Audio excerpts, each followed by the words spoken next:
Hello everyone. Welcome to this very interesting session जहां पे मैं आपको बताऊंगा कि conclusions and inferences में क्या difference होता है. पिछले कुछ दिनों में मुझे ऐसा लगा कि काफी सारे स्टूडेंट्स को इस पर्टिकुलर टॉपिक में कंफ्यूजन हो रहा है एंड मेरा जितना भी कॉन्वर्सेशन रहा उस कॉन्वर्सेशन में यही पता चला कि एक जो बेसिक सी क्लैरिटी होनी चाहिए in order to solve critical reasoning questions pertaining to inferences वो काफी सारे स्टूडेंट्स में मिसिंग है। तो मैंने सोचा क्यों ना इसके ऊपर एक वीडियो बनाया जाए and not just two students बल्कि एक बड़े चंक ऑफ स्टूडेंट्स को केटर किया जाए। So welcome to this video. My name is Pankaj Godwani and I welcome you all to the platform of top rankers. आज के इस सेशन में हम लोग समझेंगे कंक्लूजन्स एंड इन्फरेंसेस में डिफरेंस क्या होता है। आगे लेके चलता हूं मैं आपको।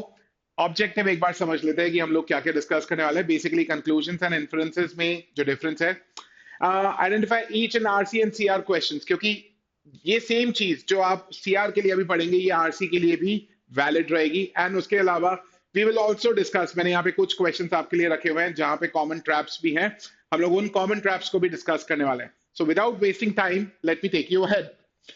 सबसे पहले बात करते हैं प्राइमरी आर्ग्यूमेंट वर्सेस इन्फरेंसेस की। अब देखिए प्राइमरी आर्ग्यूमेंट और इन्फरेंस में डिफरेंस क्या होता है।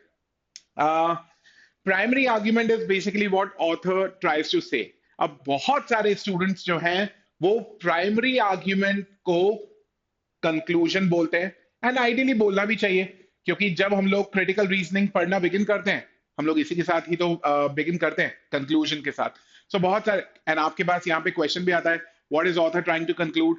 वहां से काफी सारे लोग जो हैं वो रिलेट कर बैठते हैं कि conclusion is the main idea of the primary argument which author is trying to drive home, right. And inferences जो है वो कंफ्यूज होते रहते हैं। एंड कई बार अगर ऐसा क्वेश्चन आ गया कि विच of the following can be concluded from the passage, अब आप सोचते हैं ये तो मेन आइडिया का क्वेश्चन है, तो आप उस एंगल से उस क्वेश्चन को देख रहे होते हैं, जबकि वो क्वेश्चन जो है एक्चुअली इन्फरेंस का होता है। तो मैंने आगे आपके लिए कुछ क्वेश्चन सेम्स भी रखे हुए हैं, हम उसको भी डिस्कस करेंगे। एक बार पहले ये देख लेते हैं। तो यहाँ पे प्राइमरी आर्ग्यूमेंट को हम लोग डिस्कस करेंगे। Conclusion and inferences they are related but they are not same, ठीक है। इन्फरेंस की बात करें, inference is something you logically deduce from the passage. For the sake of ease मैं आपको इसका डिडक्शन का मतलब बता देता हूं। मैंने बोला A is greater than B, B is greater than C। अब लॉजिकली इससे आप क्या डिड्यूस कर सकते हैं? आप इससे ये डिड्यूस कर सकते हैं A is greater than C, right. इसको बोलते हैं डिडक्शन। मतलब जो गिवन पीस ऑफ इंफॉर्मेशन है उस गिवन पीस ऑफ इंफॉर्मेशन के बेसिस पे ट्रू क्या है। I hope it's clear. So inference is something you logically deduce or read between the lines based on the information given. It is unstated. ये कभी भी दिया हुआ नहीं होता। जैसे आपको तो केवल ये इंफॉर्मेशन दे रखी होगी एंड उसके बेसिस पे आपने ये डिडक्शन किया that A is greater than C, right? जब भी आपको इंफरेंस ढूंढना हो सोचिए कि what must be true on the basis of what I have been given, जो मुझे दिया हुआ है उसके बेसिस पे क्या ट्रू है। इस तरीके से सोचेंगे तो आप इन्फरेंस आइडेंटिफाई कर पाएंगे। Primary argument on the other hand is basically the opinion जो ऑथर आर्ग्यूमेंट में देना चाहता है। उसके लिए उसने multiple premises, multiple evidences use किए हैं एंड फाइनली वो देयरफॉर लगा के या फिर हेंस, सो ऐसे कंक्लूजन इंडिकेटर्स यूज करके एंड उसके बाद फिर आपको अपना पोजीशन दे देगा। जो पोजीशन वो देता है that position is called main idea और द प्राइमरी आर्ग्यूमेंट, ठीक है। It is the main point of the claim that author is trying to prove in the argument. It is explicitly stated. कभी कभार explicitly stated होने के बावजूद भी हम लोग इसको नहीं निकाल पाते, क्योंकि जो राइट ऑप्शन होता है उसमें वर्ड्स अलग होते हैं, ठीक है। अगर वर्ड्स भी सेम दे दिए तो ये तो क्लास 12 जैसा एग्जाम हो जाएगा, जबकि क्लैट का एग्जाम वैसा नहीं है। CLAT wants to test your understanding on the passage. So it is explicitly stated and जो right option होता है it has different words. तो जब भी आपको primary argument निकालना होता है, think what author is trying to convince you of. Author आपको किस चीज को लेके convince कर रहा है, ठीक है। ये बहुत इंपॉर्टेंट है। तो जब आप inference निकालेंगे आप सोचेंगे what must be true on the basis of what I've read। जब आप मेन आइडिया निकालेंगे या फिर प्राइमरी आर्ग्यूमेंट निकालेंगे तो आप ये सोचेंगे कि ऑथर हमको किस चीज के लिए कन्विंस कर रहा है। इन दोनों के बेसिस पे आप मेन आइडिया एंड इन्फरेंस के बीच में डिफरेंस जान सकते हैं, ठीक है। अब मैं आपको लेके चलता हूं कंक्लूजन एंड इन्फरेंस के लिए। देखिए, कंक्लूजन एक ब्रॉड टर्म है। अच्छा, जरूरी थोड़ा है कि केवल ऑथर ही कंक्लूजन देता है, हम लोग भी तो कंक्लूजन देते हैं। हम लोग कौन है? हम लोग रीडर्स हैं। रीडर्स भी तो कंक्लूजन देते हैं। सो कंक्लूजन बेसिकली एक ब्रॉड टर्म है, right? It's a broad term. अब ये दो पार्टीज जो है कंक्लूजन अपना अपना दे सकती है, एक ऑथर, सेकंड रीडर। जो ऑथर के पॉइंट ऑफ व्यू से आपको कंक्लूजन दिया जाता है, that is usually the main idea, या तो मैं उसको मेन आइडिया बोलूं, या मैं उसको प्राइमरी आर्ग्यूमेंट बोलूं, या फिर मैं उसको सेंट्रल आइडिया बोलूं, राइट? कुछ भी हो सकता है, या फिर मैं उसको ऑथर्स ओपिनियन कह देता हूं, ठीक है। वाई? बिकॉज जो भी आपको सेंट्रल आइडिया या फिर ऑथर्स ओपिनियन दिया हुआ होता है, वो एक ओपिनियन के फॉर्म में ही होता है।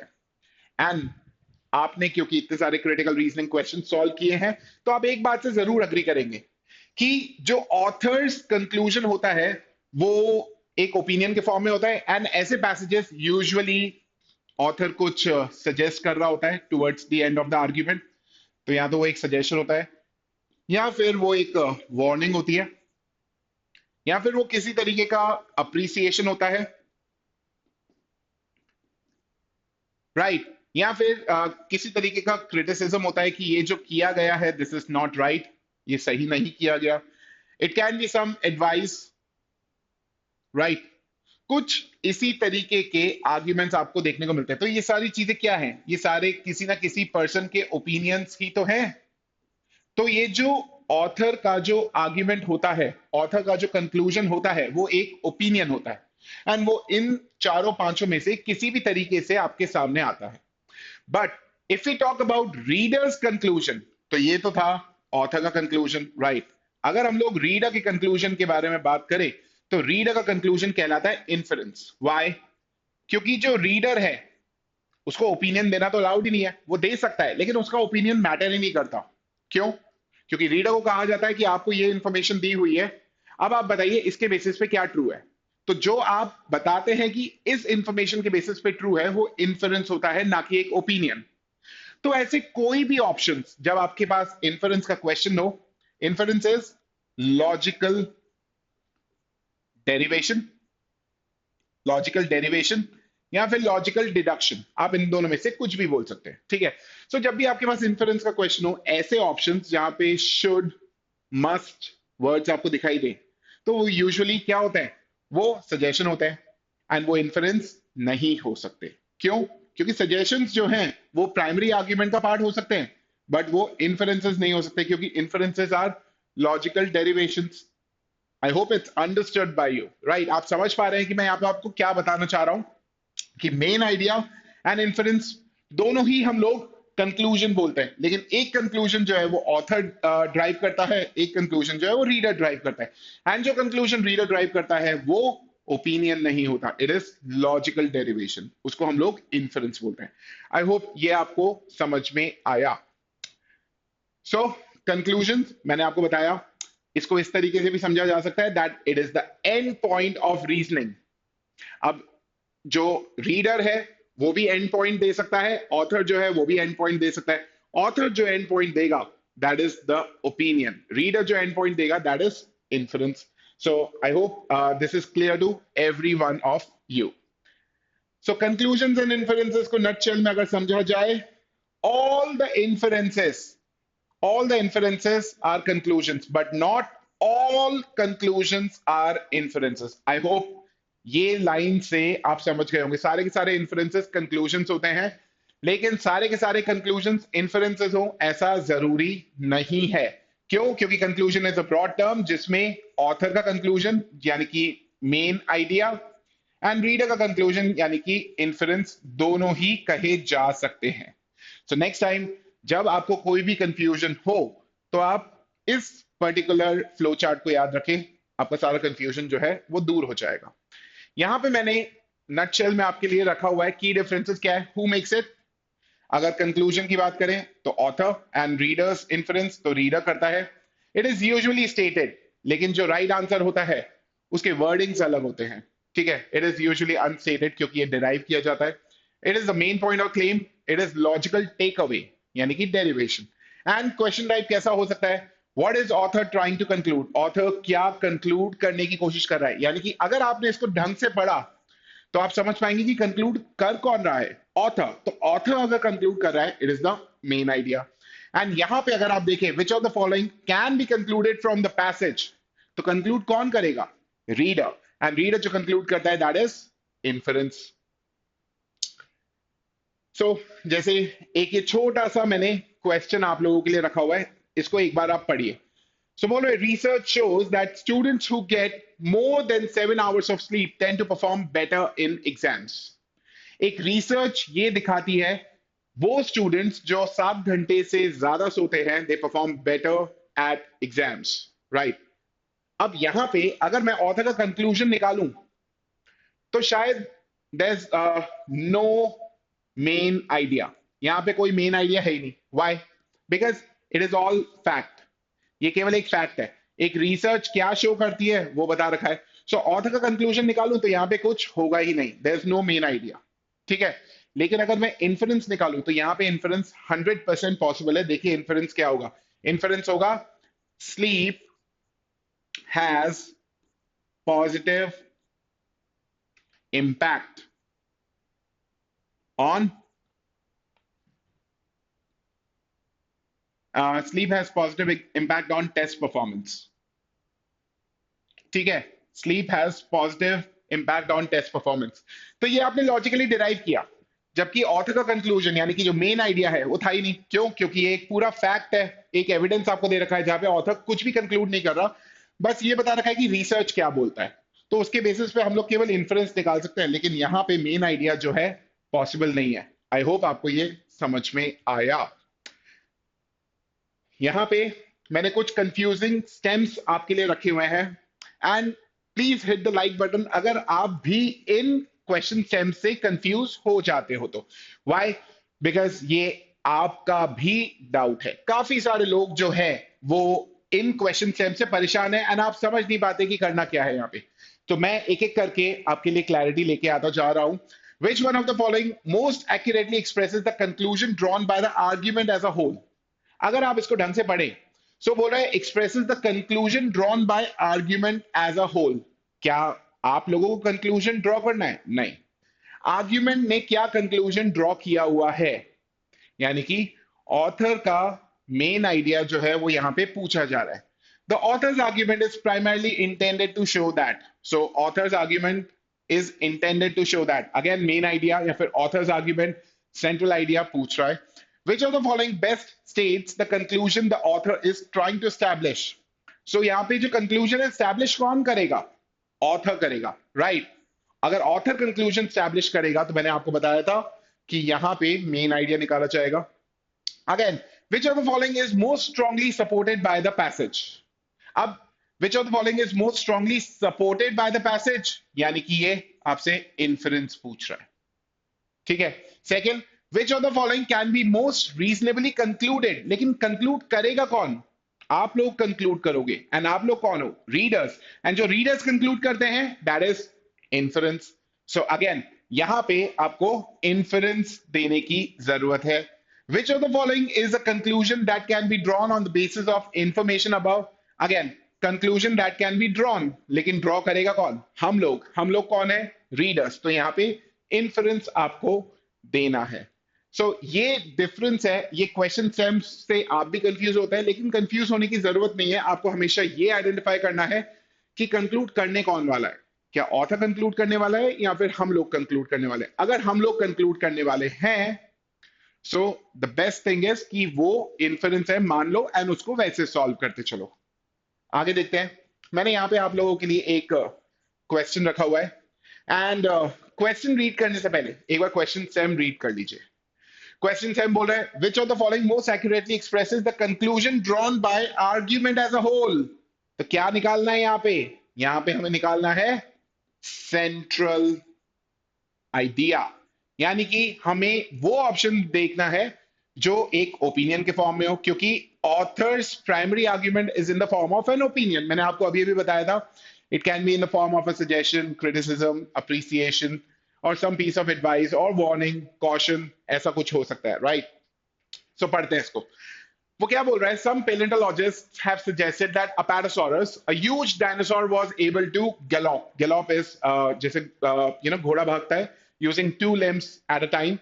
So some paleontologists have suggested that Apatosaurus, a huge dinosaur, was able to gallop.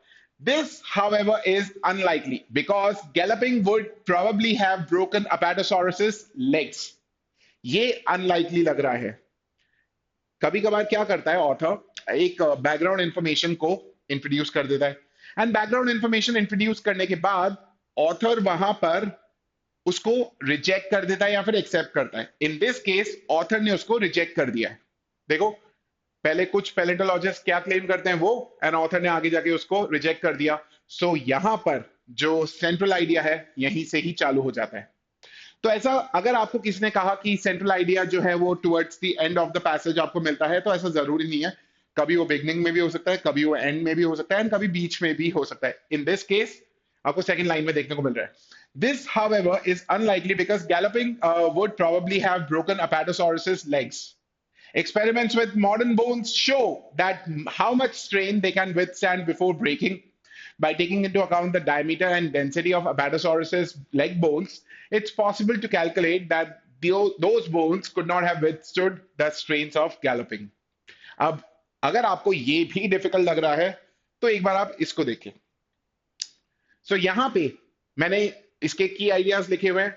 कुछ पैलेंटोलॉजिस्ट क्लेम करते हैं अपेटोसॉरस गैलोप कर सकता था, लेकिन ऑथर आर्ग्यू कर रहा है ये अनलाइकली है। क्यों? बिकॉज गैलोपिंग से बोन्स जो थी वो टूट सकती थी। एक्सपेरिमेंट्स फिर इसी चीज को ऑथर जो है बोल रहा है ये अनलाइकली है, इसी चीज को सपोर्ट करने के लिए कह रहा है experiments with modern bones calculate strain limits and apatosaurus bones would not withstand galloping. तो अल्टीमेटली ऑथर क्या आर्ग्यू कर रहा है कि साइंटिस्ट जो ऐसा कह रहे हैं वो गलत है। गिवन है क्लियरली, लेकिन क्या आपको इसको ये जो सेम वर्ड्स है ये वर्ड्स आपको ऑप्शन में मिलेंगे? नहीं, दूसरे वर्ड्स मिलेंगे जिनका स्पिरिट जो है बिल्कुल सेम है और वो यही बात कहेंगे।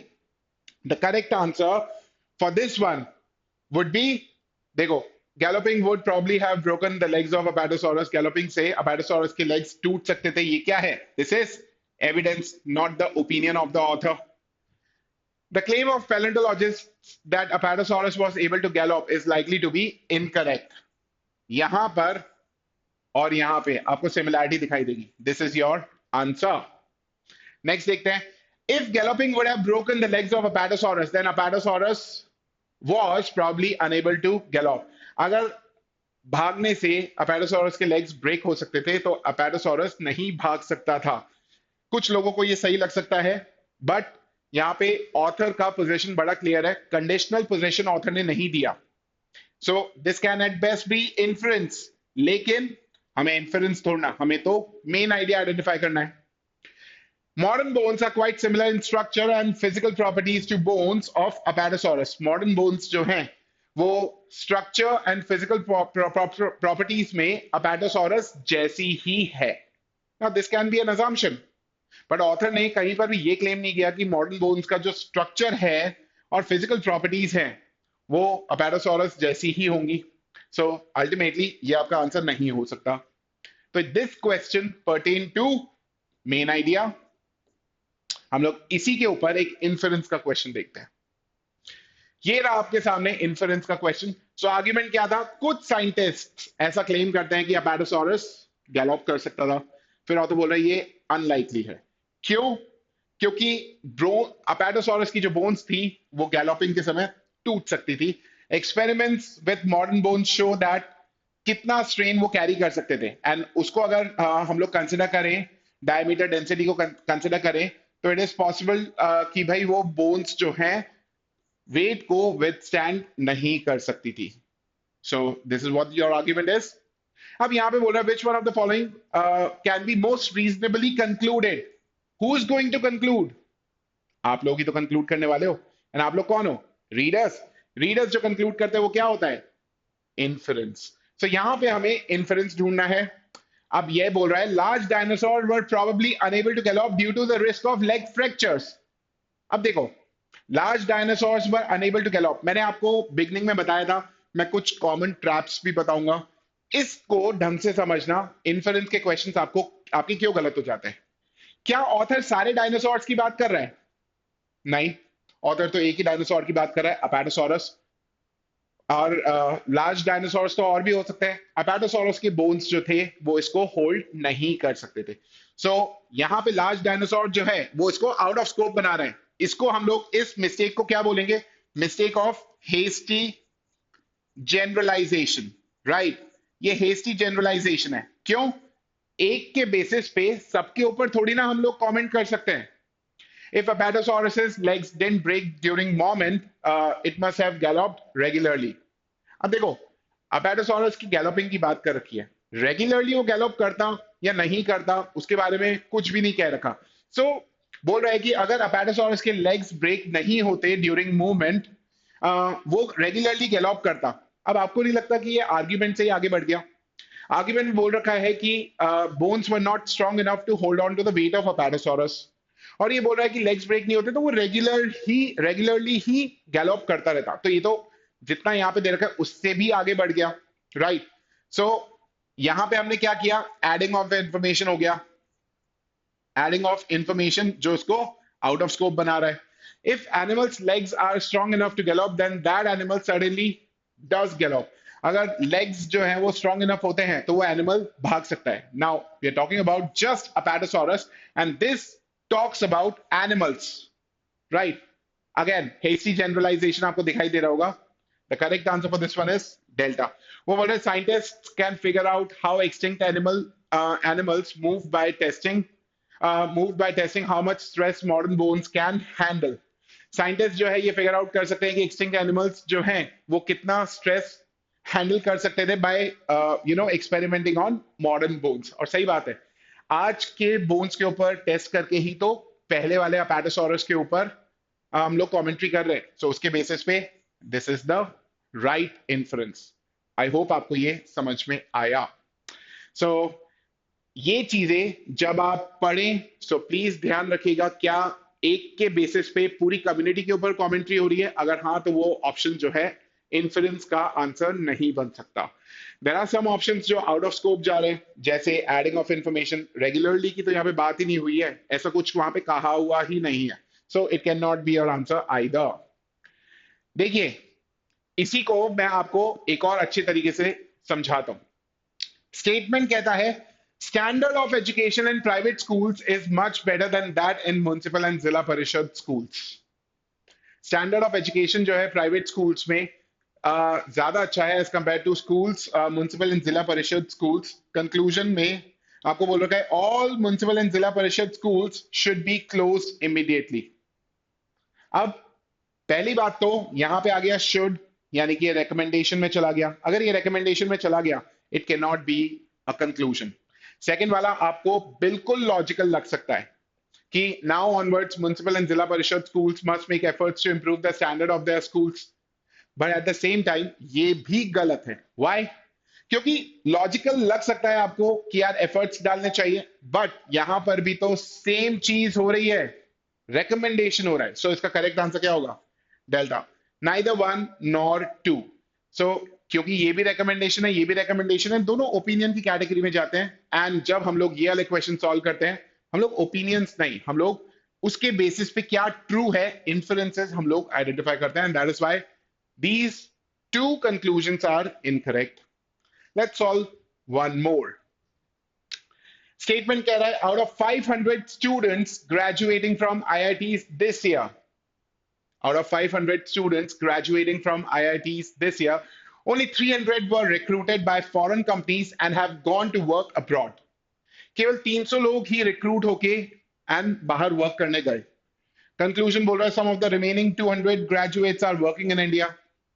Now understand, this is a very logical, very logical looking option, लेकिन ये गलत है। अब आप बोलोगे सर यहां पे तो सम दे रखा है ना, ये क्यों गलत हो गया? द थिंग इज कि यहां पे किसके बारे में बात कर रखी है? 500 स्टूडेंट्स में से 300 स्टूडेंट्स के बारे में बात कर रखी है। अब मेरे पास मल्टीपल, देखो जब हम लोग क्रिटिकल रीजनिंग पढ़ते हैं ना, क्रिटिकल रीजनिंग है क्या? Critical reasoning is all about critical thought. मैं हमेशा अपने स्टूडेंट्स को बोलता हूं क्रिटिकली सोचो, क्योंकि critical reasoning is all about critical thoughts. तो यहाँ पे 300 स्टूडेंट्स की बात, 300 ग्रेजुएट्स की बात कर रखी है, 200 ग्रेजुएट्स के बारे में बात नहीं कर रखी। अब आप में से कुछ लोग मेरे को बोलेंगे सर सम की ही तो बात कर रखी है, बट देखो कितनी पॉसिबिलिटीज होती है। एक कि ये पूरे के पूरे 200 स्टूडेंट्स जो हैं वो रिक्रूट होके इंडिया में वर्क करें, एक पॉसिबिलिटी ये। सेकेंड, इनमें से कुछ रिक्रूट होके इंडिया में वर्क करें, ये सेकेंड पॉसिबिलिटी है। उस केस में ये सही हो जाएगा, लेकिन ये तो है तो पॉसिबिलिटी। एंड थर्ड, थर्ड ये है कि इन दोनों में से, इन 200 में से एक भी रिक्रूट ना हुआ हो, क्योंकि हमें नहीं पता कि बाकी 200 का क्या हुआ। तो एक पॉसिबिलिटी ये भी तो है कि 200 में से एक बंदा भी रिक्रूट ना हुआ हो। उस केस में क्या ये सही होगा क्या? नहीं, ये भी सही नहीं होगा। ठीक है। And all of the remaining 200 graduates are working in India, हम ये भी नहीं बोल सकते, क्योंकि 200 स्टूडेंट्स का हुआ क्या उसके बारे में तो हमें कोई इंफॉर्मेशन नहीं है। सो ये भी गलत हो गया। The correct answer for this one is delta. ये क्वेश्चन बहुत अच्छे क्वेश्चंस में से एक है, क्योंकि फर्स्ट वाला पॉइंट जो है बहुत लॉजिकल लगता है स्टूडेंट्स को। उनको सिखाया जाता है कि एक्सट्रीम ऑप्शंस जो हैं वो आपके आंसर्स नहीं बनते। ये तो एक्सट्रीम ऑप्शन नहीं है। आइडियली आप लोगों का, काफी सारे लोग जो हैं इसको आंसर मार्क किए थे, जब मैंने टेस्ट किया था काफी सारे लोग इसको आंसर मार्क किए थे। बट पॉसिबिलिटी तो देखो कि 200 लोगों में कितनी पॉसिबिलिटी बन सकती है। 3 पॉसिबिलिटीज तो मैंने आपको काउंट करवा दी। उसके बेसिस पे फर्स्ट वाला भी आपका आंसर नहीं हो सकता। Why? Because conclusion is 100% certainty, right? Possibilities हमारे इन्फ्लुएंसेस नहीं हो सकते। सो आई होप आपको ये समझ में आया कि किस तरीके से हम ऐसे कंक्लूजन्स एंड इन्फ्लुएंसेस के साथ डील करना चाहिए हमें। यहाँ पे अगर आप हमारे क्लासरूम कोर्सेज के लिए रजिस्टर करते हैं, you can use this code LEYT15 to avail 15% off. कैसा लगा ये session? Do let me know in the comments box and subscribe to our channel for more such videos. मैं आपको नेक्स्ट टाइम मिलूंगा। आज मेरी तरफ से इतना ही। You all have a wonderful day ahead. Thank you.